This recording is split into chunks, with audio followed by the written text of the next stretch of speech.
ಕರ್ನಾಟಕ ವಿಧಾನ ಪರಿಷತ್ ಚುನಾವಣೆ 2024 ಬೆಂಗಳೂರು ಪದವೀಧರ ಕ್ಷೇತ್ರ ಚುನಾವಣೆ ಹಿನ್ನೆಲೆಯಲ್ಲಿ ಯಲಹಂಕದ ಸಿಂಗನಾಯಕನಹಳ್ಳಿ ಗೃಹ ಕಚೇರಿಯಲ್ಲಿ ಯಲಹಂಕ ಕ್ಷೇತ್ರದ ಜನಪ್ರಿಯ ಶಾಸಕರಾದ ಸನ್ಮಾನ್ಯ ಶ್ರೀ ಎಸ್.ಆರ್. ವಿಶ್ವನಾಥ್ ರವರ ಅಧ್ಯಕ್ಷತೆಯಲ್ಲಿ ಪೂರ್ವಭಾವಿ ಸಭೆ ನಡೆಸಲಾಯಿತು.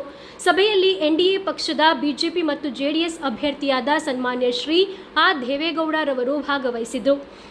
ಇದೇ ಸಂದರ್ಭದಲ್ಲಿ ಬಿಜೆಪಿ ಪಕ್ಷದ ಹಿರಿಯ ಮುಖಂಡರಾದ ಶ್ರೀ ದಿಬ್ಬೂರು ಜಯಣ್ಣರವರು, ಶ್ರೀ ಎಸ್.ಎನ್. ರಾಜಣ್ಣರವರು, ಶ್ರೀ ಎಚ್.ಬಿ. ಹನುಮಯ್ಯ, ಬಿಜೆಪಿ ರೈತ ಮೋರ್ಚಾ ರಾಜ್ಯ ಕಾರ್ಯದರ್ಶಿಗಳಾದ ಶ್ರೀ ಸತೀಶ್ ಕಡತನಮಲೆ, ರಾಜಾನುಕುಂಟೆ ಗ್ರಾಮ ಪಂಚಾಯಿತಿ ಮಾಜಿ ಅಧ್ಯಕ್ಷರು, ಹಾಲಿ ಸದಸ್ಯರಾದ ಶ್ರೀ ಎಸ್.ಜಿ. ನರಸಿಂಹಮೂರ್ತಿ, ಎಸ್.ಟಿ.ಡಿ. ಮೂರ್ತಿರವರು, ಯಲಹಂಕ ಗ್ರಾಮಾಂತರ ಮಂಡಲ ರೈತ ಮೋರ್ಚಾ ಅಧ್ಯಕ್ಷರಾದ ಶ್ರೀ ಎಚ್.ಸಿ.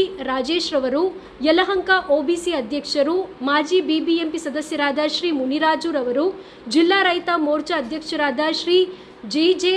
ಮೂರ್ತಿರವರು, ಉಪಾಧ್ಯಕ್ಷರಾದ ಶ್ರೀ ಪಿ.ಕೆ. ರಾಜಣ್ಣ, ಬಿಜೆಪಿ ಮಹಿಳಾ ರಾಜ್ಯಾಧ್ಯಕ್ಷರಾದ ಶ್ರೀಮತಿ ಬೃಂದಾರವರು ಮತ್ತು ಪಕ್ಷದ ಮುಖಂಡರು, ನಗರ ಮತ್ತು ಗ್ರಾಮಾಂತರ ಪದಾಧಿಕಾರಿಗಳು ಭಾಗವಹಿಸಿದರು.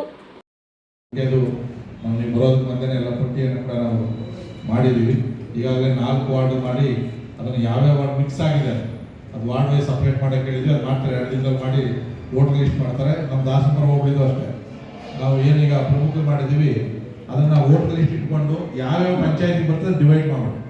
ಅದಕ್ಕೆ ಮಿಕ್ಸ್ ಆಗೈತೆ, ಸೇಮ್ ಹೆಸರುಗಟ್ಟು ಹೋಗ್ಬಿದ್ದು ಕೂಡ ಮಿಕ್ಸ್ ಆಗುತ್ತೆ. ಇದರ ಜೊತೆಯಲ್ಲಿ JDS ಕೂಡ ನಮಗೆ ಬೆಂಬಲ ಕೊಟ್ಟಿರೋದು. ಕಳಸರಿ MLC ಎಲೆಕ್ಷನಲ್ಲಿ ಶಿಕ್ಷಕರ ಇದರಲ್ಲಿ ನಾವು ಅವರಿಗೆ ಬೆಂಬಲ ಕೊಟ್ಟಿದ್ವಿ. ಈ ಪದವೀಧರ ಕ್ಷೇತ್ರದಲ್ಲಿ JDS ನಮಗೆ ಬೆಂಬಲ ಕೊಟ್ಟಿರೋದ್ರಿಂದ ಅವರನ್ನು ಕೂಡ ಜೊತೆಯಲ್ಲಿ ಹಾಕೊಂಡು ನಾವೆಲ್ಲೆಲ್ಲಿ ಇರ್ತಾರೋ ಪ್ರಮುಖರನ್ನ ಭೇಟಿ ಮಾಡಿ, ಈ ಕೃಷ್ಣಪ್ಪ ಅವ್ರು ಇರ್ಬೋದು, ಈ ಕೃಷ್ಣಪ್ಪ ಅವ್ರು ಇರ್ಬೋದು, ಲಾಸ್ಟ್ ಟೈಮ್ ನೋಡಿದ್ವಿ ನಾವು MP ಎಲೆಕ್ಷನ್ ಯಾರು ಎಷ್ಟು ಜನ ಅವ್ರು ಅಂತೇಳಿ ಅವರನ್ನು ಜೊತೆಯಲ್ಲಿ ಹಾಕ್ಕೊಂಡು ಅವನು ಕೂಡ ಪ್ರಮುಖರ ಪಟ್ಟಿಯಲ್ಲಿ ಸೇರಿಸ್ಕೊಂಡು ಇಲ್ಲಿ ಏನು ಮಾಡ್ತೀವಿ ಆ ಪಟ್ಟಿಯಲ್ಲಿ ಸೇರಿಸ್ಕೊಂಡು ಅವನು ಕೂಡ ಮೀಟಿಂಗ್ಗಳನ್ನು ಕರೆದು ಈ ಒಂದು ಕೆಲಸವನ್ನು ಮಾಡಬೇಕು. ಮತ್ತು ಎಲ್ಲೆಲ್ಲಿ ವೆಹಿಕಲ್ ಕರ್ಕೊಂಬರೋದಕ್ಕೆ ವ್ಯವಸ್ಥೆ ಆಗಬೇಕು ಏನು ಅನ್ನೋದ್ರ ಬಗ್ಗೆ ಕೂಡ ನಾವು ಒಂದು 3-4 ದಿನದಲ್ಲಿ ಅದರ ಪಟ್ಟಿಯನ್ನು ಕೊಡಬೇಕು.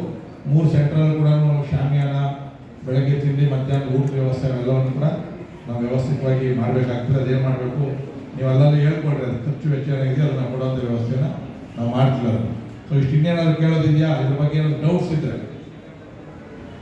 ಉಮೇಶ್, ಮೂರ್ತಿ, ಗಂಗರಾಜು.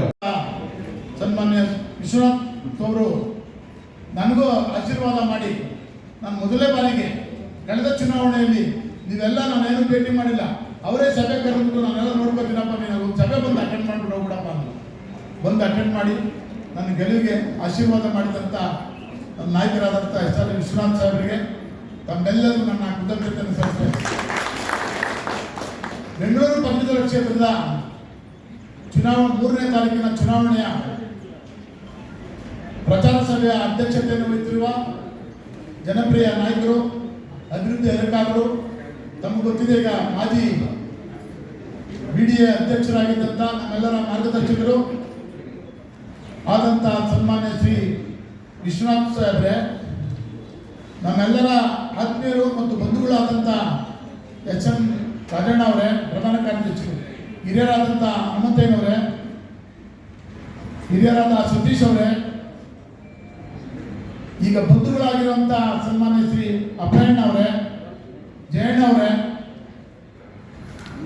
ಪಕ್ಷದ ಮುಖಂಡರಾದಂಥ ವೆಂಕಟೇಶ್ ಅವರೇ, ಸನ್ಮಾನ್ಯ ಶ್ರೀ ಜಗದೀಶಣ್ಣ ಅವರೇ, ನಿನ್ನಲ್ಲಿ ಹಿರಿಯರಾದಂಥ ವೆಂಕಟೇಶ್ ಅವರೇ, ಹಿರಿಯರಾದ ಉಮೇಶಣ್ಣ ಅವರೇ, ನಮ್ಮೆಲ್ಲರ ಒಡನಾಡಿಗಳು ಅಥವಾ ಆತ್ಮೀಯರಾದಂಥ ಮುಖಂಡ ಅವರೇ,